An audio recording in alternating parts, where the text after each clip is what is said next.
Hello everyone welcome back to my YouTube channel. So ఈ వీడియోలో మనం ఒక సింపుల్ జావా ప్రోగ్రామ్ ఎలా రాయాలో చూద్దాం. సో ముందుగా మనం ఈ జావా కోడ్ రాయడానికి కోడ్ ఎడిటర్స్ని డౌన్లోడ్ చేసుకొని ఉండాలి. మీరు ఇంటెలిజే ఐడి కానీ లేదా విఎస్ కోడ్ కానీ డౌన్లోడ్ చేసుకొని ఉండాలి. ఒకవేళ మీరు డౌన్లోడ్ చేసుకోకపోతే జస్ట్ క్రోమ్ బ్రౌజర్ ఓపెన్ చేసి ఇంటెలిజే ఐడి అని చెప్పేసి టైప్ చేయండి. అక్కడ మీకు డౌన్లోడ్ అని చెప్పేసి ఒక ఆప్షన్ కనపడుతుంది కింద. సో వన్స్ మీరు ఆ డౌన్లోడ్ అని క్లిక్ చేసినట్లయితే ఇక్కడ ఇంటెలిజే ఐడియా అల్టిమేట్ అని వస్తుంది. సో ఇది ప్రొఫెషనల్స్కి, సో ఇది ఫ్రీ కాదు.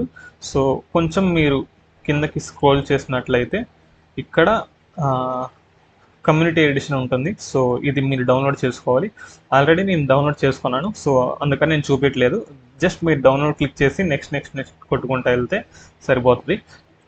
సో వన్స్ మీరు డౌన్లోడ్ చేసుకున్న తర్వాత ఇంటెలిజే అని చెప్పేసి ఇక్కడ సెర్చ్ బార్లో సెర్చ్ చేయండి. అండ్ అది ఓపెన్ చేసిన తర్వాత వెంటనే మీకు ఇక్కడ 3 డాట్స్ మీద క్లిక్ చేసి న్యూ ఉంది కదా, దీని మీద క్లిక్ చేసి ఇక్కడ ప్రాజెక్ట్ మీద క్లిక్ చేయండి. అండ్ వన్స్ మీరు ప్రాజెక్ట్ మీద క్లిక్ చేసిన తర్వాత అది ప్రాజెక్ట్ నేమ్ ఎంటర్ చేయమంటుంది. సో ఇక్కడ మీరు ఆ ప్రాజెక్ట్ నేమ్ ఇవ్వండి. అండ్ నేను ఆల్రెడీ ఒక ప్రాజెక్ట్ క్రియేట్ చేశాను, సో హెలో వరల్డ్ అని చెప్పేసి. సో అలాగే మీరు ఇక్కడ హెలో వరల్డ్ అని చెప్పేసి ప్రాజెక్ట్ నేమ్ ఇచ్చేసి ఇక్కడ క్రియేట్ మీద క్లిక్ చేస్తే ఆటోమేటిక్గా ఈ టెంప్లెట్తో మీకు ప్రాజెక్ట్ క్రియేట్ అయిపోతుంది. ఓకే, లేదా ఎవరైనా మీరు విఎస్ కోడ్ వాడే వాళ్ళు ఉంటే జస్ట్ మీ విఎస్ కోడ్లో ఇక్కడ ఎక్స్టెన్షన్స్ ఉంటాయి. సో వన్స్ మీరు ఎక్స్టెన్షన్స్ మీద క్లిక్ చేసి ఇక్కడ జావా అని టైప్ చేయండి. సో ఇక్కడ డీబగ్గర్ ఫర్ జావా అని చెప్పేసి ఒకటి వస్తుంది. సో అది మీరు డౌన్లోడ్ చేసుకోండి. అండ్ అలాగే కోడ్ రన్నర్ అని చెప్పేసి ఇంకోటి టైప్ చేసి ఆ కోడ్ రన్నర్ కూడా ఇన్స్టాల్ చేసుకోండి. సో ఈ రెండింటి ద్వారా మీరు విఎస్ కోడ్లో కూడా జావా ప్రోగ్రామ్ రాయొచ్చు అండ్ రన్ చేయొచ్చు. So for now I'm using ఇంటెలిజే idea. So let's start our first simple program and popular program, hello world program.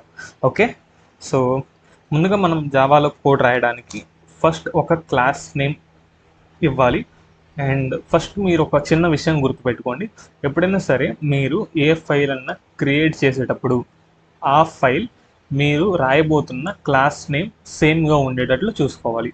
So for example ఇక్కడ నేను let's say I'll delete this one, or else okay fine, let me delete this. So ముందు ఇక్కడ ఏం చేస్తారంటే ఇక్కడ నేను ఒక కొత్త ఫైల్ జావా ఫైల్ని క్రియేట్ చేసుకోవాలి. అండ్ అది కూడా నేను రాయబోతున్న క్లాస్ నేమ్ ఏదైతే ఉందో ఇది సేమ్ ఉండేటట్లు చూసుకోవాలి. సో ఇప్పుడు నేను నెక్స్ట్ రాయబోయే క్లాస్ నేమ్ మెయిన్. సో ఇక్కడ నా ఫైల్ నేమ్ కూడా మెయిన్ అని ఇవ్వాలి. సో మనం అలా మెయిన్ అని ఇచ్చిన తర్వాత ఇక్కడ main.java అని చెప్పేసి ఒక ఫైల్ క్రియేట్ అవుతుంది. అండ్ సేమ్ లోపల మనకి మెయిన్తో ఒక క్లాస్ కూడా క్రియేట్ అవుతుంది. అండ్ మీరు ఇక్కడ చూసినట్లయితే ఇక్కడ మనకి క్లాస్ మెయిన్ కాకుండా ఇక్కడ ఒక పబ్లిక్ అని చెప్పేసి ఇంకో కీవర్డ్ ఉంది. సో ఈ కీవర్డ్ ఏంటి అని చెప్పేసి నేను మీకు నెక్స్ట్ చెప్తాను. So for now leave it as it is. And once మీరు ఇలా క్లాస్ క్రియేట్ చేసిన తర్వాత దీని లోపల పబ్లిక్ స్టాటిక్ వాయిడ్ మెయిన్ అని చెప్పేసి ఒక మెథడ్ క్రియేట్ చేయండి. అండ్ దాని లోపల స్ట్రింగ్ ఆర్గ్స్ అని చెప్పేసి ఈ ఆర్గ్యుమెంట్ కూడా ఇవ్వాలి. అండ్ దాని తర్వాత ఇక్కడ నేను ఒక సింపుల్ ప్రింట్ స్టేట్మెంట్ ఇస్తున్నాను. అదేంటంటే system.out.println. సో ఇక్కడ ప్రింట్ అండ్ println అని చెప్పేసి రెండు ఉంటాయి. ఈ రెండింటికి మధ్య తేడా కూడా నేను మళ్ళీ మీకు చెప్తాను. So for now just leave it like that and enter hello world. So now we can run and see this program. So let's click on run and see the output. So it will return hello world. So ఇప్పుడు అసలు ఇది ఏంటో క్లియర్గా explain చేస్తాం. So first మనం ఒక class create చేసాం. ఆ class name and file name same ఉండేటట్లు చూసుకున్నాం. ఓకే ఫైన్, క్లాస్ నేమ్ ఇచ్చాం. ఓకే, బట్ ఇక్కడ పబ్లిక్ అని చెప్పేసి ఒక కీవర్డ్ వాడుతున్నాం. ఆ పబ్లిక్ అనేది ఈ కీవర్డ్ యాక్సెస్ మోడిఫైయర్స్ అంటాం. సో ఏంటంటే ఈ యాక్సెస్ మోడిఫైయర్స్ ఏం చేస్తాయంటే ఈ క్లాస్ని మనం ఎక్కడెక్కడ ఉపయోగించుకోగలం అనేవి డిఫైన్ చేస్తాయి. ఫర్ ఎగ్జాంపుల్ ఇక్కడ నేను పబ్లిక్ తీసేసాను అనుకోండి, అప్పుడు ఏమవుతుందంటే ఈ క్లాస్ రన్ అవుతుంది, ఇబ్బంది ఏమి ఉండదు. బట్ ఈ క్లాస్ని మనం వేరే చోట ఎక్కడైనా ఇంపోర్ట్ చేసుకోవాలనుకుంటే కుదరదు. ఎందుకంటే ఇది డిఫాల్ట్గా ఈ ప్యాకేజ్ వరకే ఇంపోర్ట్ చేసుకోగలుగుతాం. సో ఈ ప్యాకేజీలో మనం వేరే ఏదన్నా క్లాస్ క్రియేట్ చేసిన తర్వాత ఈ మెయిన్ క్లాస్ని అక్కడ ఇంపోర్ట్ చేసుకోగలం. బట్ వన్స్ ఈ ప్యాకేజ్ బయట ఎక్కడన్నా మనం వేరే క్లాస్ క్రియేట్ చేస్తే అక్కడ ఈ మెయిన్ క్లాస్ని ఇంపోర్ట్ చేసుకోలేం. సో ఇది దీని యొక్క డిసడ్వాంటేజ్. సో ఇట్లా మనం యాక్సెస్ మోడిఫైయర్ పబ్లిక్ అని ఇవ్వడం ద్వారా ఈ క్లాస్ని మనం ఎక్కడైనా సరే ఇంపోర్ట్ చేసుకోవచ్చు. So and one more thing, ఇక్కడ నేను మీకు ఇందాక ఏం చెప్పానంటే మనం ఫైల్ నేమ్ ఏదైతే ఇస్తామో అదే క్లాస్ నేమ్ కూడా ఇవ్వాలని చెప్పాను. ఎందుకు అలా? మనం క్లాస్ నేమ్ వేరేది ఇవ్వకూడదా అంటే ఇవ్వచ్చు. లెట్స్ సే ఇక్కడ నేను రన్ అని చెప్పేసి క్లాస్ నేమ్ ఇస్తాను. So class names starting with capital letter is a good practice. So that's why I'm giving run with capital R. So ఇక్కడ ఏమవుతుందంటే ఇప్పుడు ఈ కోడ్ రన్ అవుతుందా అంటే రన్ అవుతుంది, బట్ మనం ఒక చిన్న చేంజ్ చేయాలి. సో ఫస్ట్ ఈ కోడ్ రన్ చేద్దాం. ఓకే, సో ఇప్పుడు ఇది ఏం చెప్తుందంటే class run is public should be declared in a file name run dot Java. So మీరు ఇన్నాకలా చూస్తుంది ఎలా అయితే మెయిన్ ఇచ్చినప్పుడు పబ్లిక్ ఇచ్చినప్పుడు మెయిన్ డాట్ జావా ఉంటే వర్క్ అయింది. బట్ వన్స్ మనం ఇక్కడ రన్ పెట్టిన తర్వాత ఇది వర్క్ అవ్వట్లా. ఇలా వర్క్ అవ్వాలి వేరే క్లాస్ ఉన్నప్పుడు కూడా అంటే మనం పబ్లిక్ కీవర్డ్ తీసేయాలి. ఓకే, సో ఇలా పబ్లిక్ కీవర్డ్ తీసేసిన తర్వాత ఇది రన్ అవుతుంది. సో ఇక్కడ విషయం ఏంటంటే మనం ఏదన్నా సరే ఒక డాట్ జావా ఫైల్లో పబ్లిక్ కీవర్డ్ ఎక్కడైతే వాడతామో అక్కడ కన్ఫామ్గా దాని ఫైల్ నేమ్ క్లాస్ నేమ్గా ఉండాలి. సో ఇక్కడ నేను ఇప్పుడు ఒక మెయిన్ మెథడ్ ఇచ్చి ఇందులో లెట్స్ గివ్ దిస్ దేర్, ఇది నేను ఇక్కడ ఇచ్చాను అనుకోండి. సారీ, ఇప్పుడు క్లాస్ రన్ అని చెప్పేసి కూడా ఇంకోటి ఇచ్చాను. సో నేను ఏం చేస్తానంటే వెయిట్ సెకండ్, ఇప్పుడు ఇది రన్ అవుతుంది. ఎందుకంటే మనం ఈ మెయిన్ డాట్ జావాలో మనం పబ్లిక్ కీవర్డ్ వాడినప్పుడు కన్ఫామ్గా ఆ క్లాస్ నేమ్ యొక్క నేమ్ అండ్ ఈ జావా ఫైల్ నేమ్ సేమ్ ఉండాలి. ఒకవేళ మీరు అలా కాదు నేను వేరేది నేమ్ ఇవ్వాలి, just simple single class name ఉండాలి, వేరే నేమ్ ఇవ్వాలి అనుకున్నప్పుడు మీరు ఈ పబ్లిక్ తీసేసి వేరే క్లాస్ నేమ్ ఇచ్చి రన్ చేసి కూడా చూడొచ్చు. Okay, so for now I'm just keeping it again as it is. And now let's see this statement. So ఇక్కడ ఏంటంటే సేమ్ ఈ పబ్లిక్ కూడా ఇందాకట్లాగే ఇక్కడ పబ్లిక్ లాగే ఉపయోగపడుతుంది. దీన్ని కూడా ఇక్కడ యాక్సెస్ మోడిఫైయర్ అని అంటాం. సో ఇక్కడ ఏంటంటే ఇక్కడ మనం పబ్లిక్ తీసేస్తే ఏమవుతుందంటే, సో ఫస్ట్ ఇక్కడ ఈ పబ్లిక్ అసలు ఎందుకు హెల్ప్ అవుతుంది అంటే, సో ఈ పబ్లిక్ అనేది ఈ మెయిన్ మెథడ్ని ఈ జేవిఎం ఏదైతే ఉందో, సో మీకు తెలుసు కదా మనం జావా రన్ చేయాలంటే కోడ్ ఎడిటర్స్లో మనకి జేడీకే ఇన్స్టాల్ చేసుకొని ఉండాలి. అండ్ ఆ జేడీకేలో మనకి జేఆర్ఈ వస్తుంది అండ్ ఆ జేఆర్ఈలో మనకి జేవిఎం కూడా వస్తుంది. సో మనం వన్స్ జావా కోడ్ రాసిన తర్వాత ఆ కోడ్ బైట్ కోడ్లోకి కన్వర్ట్ అవ్వి ఆ తర్వాత రన్ అవుతుంది. సో దీని గురించి మీకు నేను మళ్ళీ ఎక్స్ప్లెయిన్ చేస్తాను. But for now let's assume that ఈ పబ్లిక్ కీవర్డ్ అనేది జేవిఎంకి ఈ మెయిన్ మెథడ్ని రన్ చేయడానికి ఉపయోగపడుతుంది. సో ఇక్కడ మనం పబ్లిక్ తీసేస్తే ఏమవుతుందంటే ఎర్రర్ వస్తుంది. సో సి నేను అసలు it's not runnable because like నేను పబ్లిక్ కీవర్డ్ తీసేస్తే ఆ మిషన్కి దానికి అర్థం కావట్లా, ఆ కోడ్ రన్ యాక్సెసే లేదు దానికి. సో అదనమాట తేడా. సో మళ్ళీ ఒకసారి చూపిస్తాను చూడండి, నేను ఇప్పుడు పబ్లిక్ తీసేసా. సో ఈ ఎన్విరాన్మెంట్ అనేది ఈ మెయిన్ మెథడ్ని అసలు ఫైండ్ అవుట్ చేయలేకపోతుంది, దానికి యాక్సెస్ లేదు. సో అది అండ్ ఈ పబ్లిక్ ఇవ్వకపోవడం వల్ల డిఫరెన్స్ ఇక్కడ. అండ్ ఇక్కడ స్టాటిక్ ఉంది కదా, ఈ స్టాటిక్ తీసేస్తే ఏమవుతుంది, same it won't get any access to that particular main method. So that's why these two are important for the main method. And ఇక్కడ వాయిడ్ అని ఉంది కదా, ఈ వాయిడ్ ఏంటంటే రిటర్న్ టైప్ని డిఫైన్ చేస్తుంది. సో ఇక్కడ మనం ఈ మెయిన్ మెథడ్లో ఏమీ రిటర్న్ చేయట్లేదు కాబట్టి వాయిడ్ అంటే we're not returning anything, returning none. So that's why we gave void there. So if we return something, some data type like integer, string or some other type as our output, then we should give the type of that return type here. And ఇక్కడ main ఉంది కదా, so ఇది మన method name. So main అనే method కన్ఫామ్గా ఒక Java ఫైల్లో ఉండాలి. మన JDK or JVM first of all ఈ మెయిన్ మెథడ్ని చూస్తుంది. ఈ మెయిన్ మెథడ్లో ఏముందో అదే మన జేవిఎం రన్ చేస్తుంది. ఓకే, సో ఇక్కడ మనం మెయిన్ తీసేసి లాస్ట్ అని ఇస్తే, లాస్ట్ అని ఇస్తే C it won't able to run that because it can't find a main method here in this file. So that's why it can't able to run anything in this .java file. So that's why we should have one main method. ఇక్కడ మీరు చూసినట్లయితే string brackets args అని చెప్పేసి ఉంది. So ఇది ఎందుకు ఉపయోగపడుతుందంటే మనం ఏదైనా ఆర్గ్యుమెంట్స్ని కమాండ్ లైన్ ద్వారా పాస్ చేయడానికి ఉపయోగపడుతుంది. బట్ ఇక్కడ మనం ఏం కమెంట్స్ పాస్ చేయట్లా, జస్ట్ system.out.println అని పెట్టేసి ఒక హెలో వర్డ్ని ప్రింట్ చేస్తున్నాం. సో బట్ ఇది తీసేయొచ్చా మనం అంటే తీసేయకూడదు, ఎందుకంటే ఈ జేవిఎంకి ఇది ఒక సిగ్నేచర్ లాంటిది. సో ఇది మస్ట్ అండ్ షుడ్గా ఉండాలి. ఓకే, సో ఒక వ్యాలిడ్ సిగ్నేచర్ యొక్క స్ట్రక్చర్ ఇలా ఉంటుంది. సో మెయిన్ మెథడ్ అనేది ఇలా పర్టికులర్గా ఉండాలి. సో అప్పుడే జేవిఎం దాన్ని గుర్తిస్తుంది and we can able to run that. I mean the JVM would be able to run that method. Okay, so and system.out.println. So system.outలో మనకి println అని చెప్పేసి ఒక ఫంక్షన్ ఉంటుంది. So that's why we're calling it as system.out.println.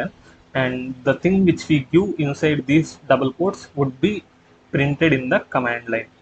Okay, so if you use single quotes it won't work. Okay, మనకి జావాలో single కోట్స్తో స్ట్రింగ్ని enclose చేసి print చేయలేం, but ఒక క్యారెక్టర్ని అయితే ప్రింట్ చేయగలం. ఓకే, సో జావాలో ఒక సింగిల్ క్యారెక్టర్కి అయితే మనం సింగిల్ కోట్ వాడతాం, అండ్ ఒక ఎంటైర్ స్ట్రింగ్ అయితే మనం ఎప్పుడు డబల్ కోట్స్లోనే ఎన్క్లోజ్ చేయాలి.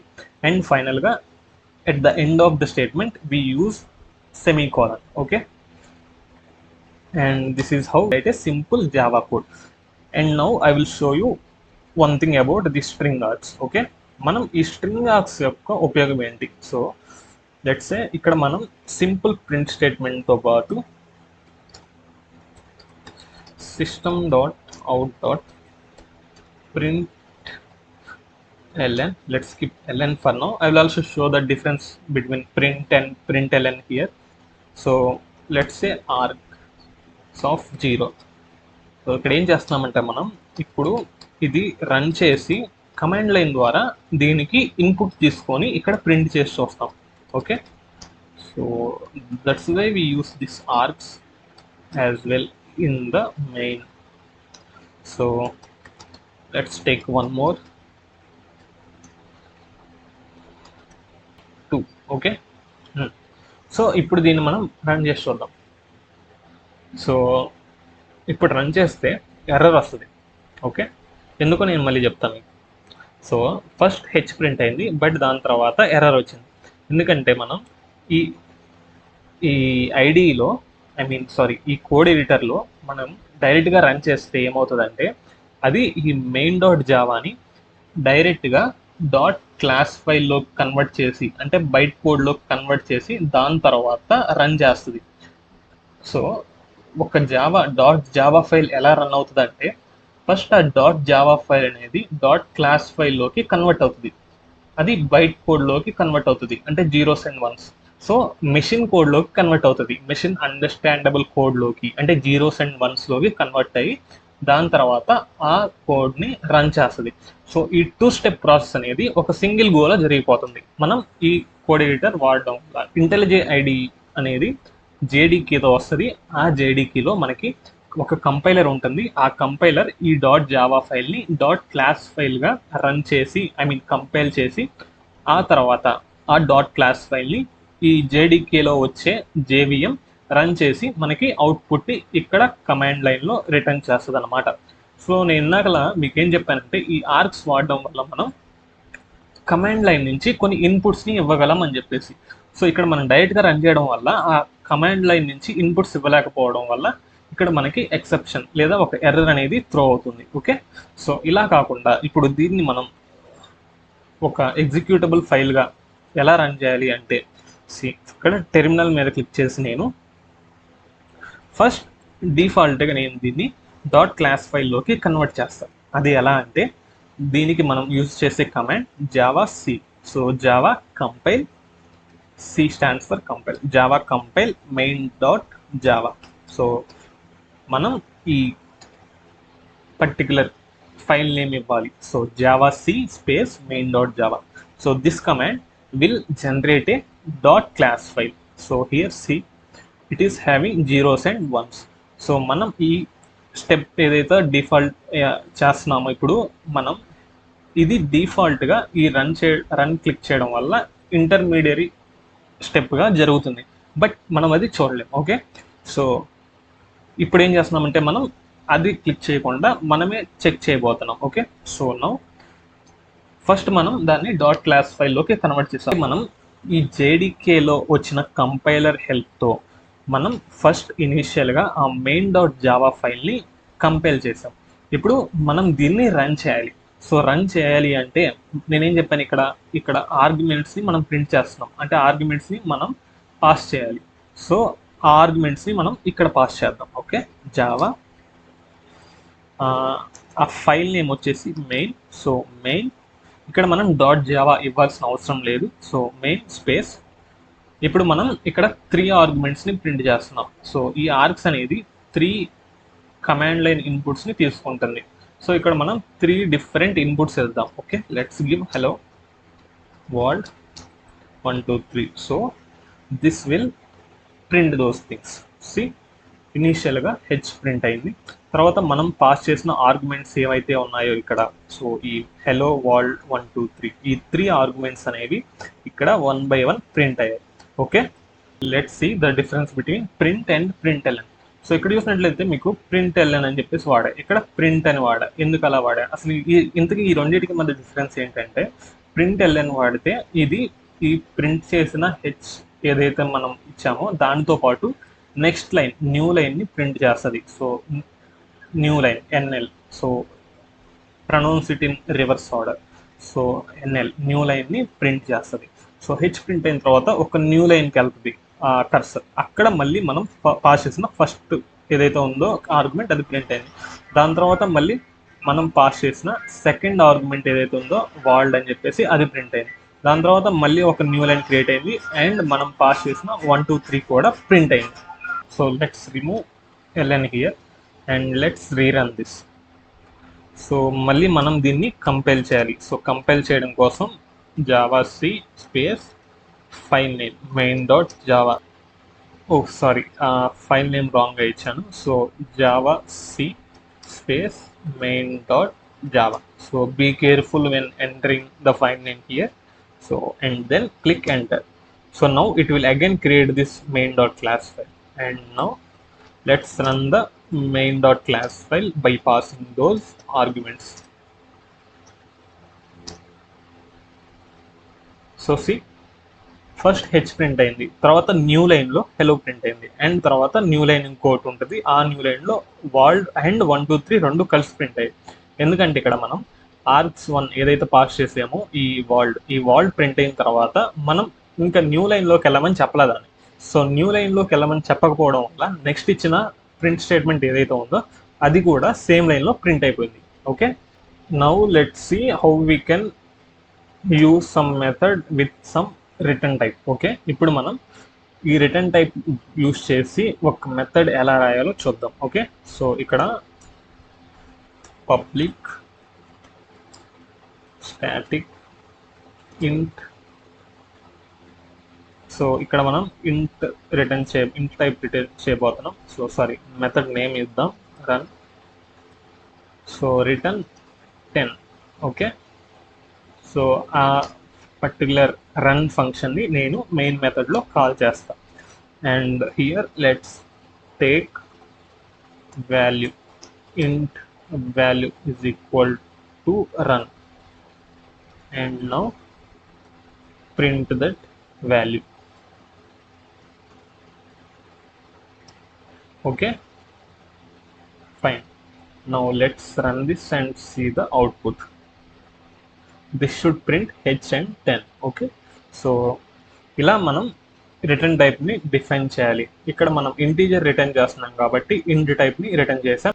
అండ్ అలాగే మనం ఈ రన్ అనే పర్టికులర్ ఫంక్షన్ని మెయిన్ మెథడ్లో కాల్ చేసాం, ఎందుకంటే మెయిన్ మెథడ్ అనేది first method to be executed by the JVM. So JVM అనేది ఫస్ట్ ఈ మెయిన్ మెథడ్ ఎక్కడ ఉందో చూస్తుంది, ఆ మెయిన్ మెథడ్లో ఏదైతే ఉందో అది రన్ చేస్తుంది, అది రిటర్న్ చేస్తుంది.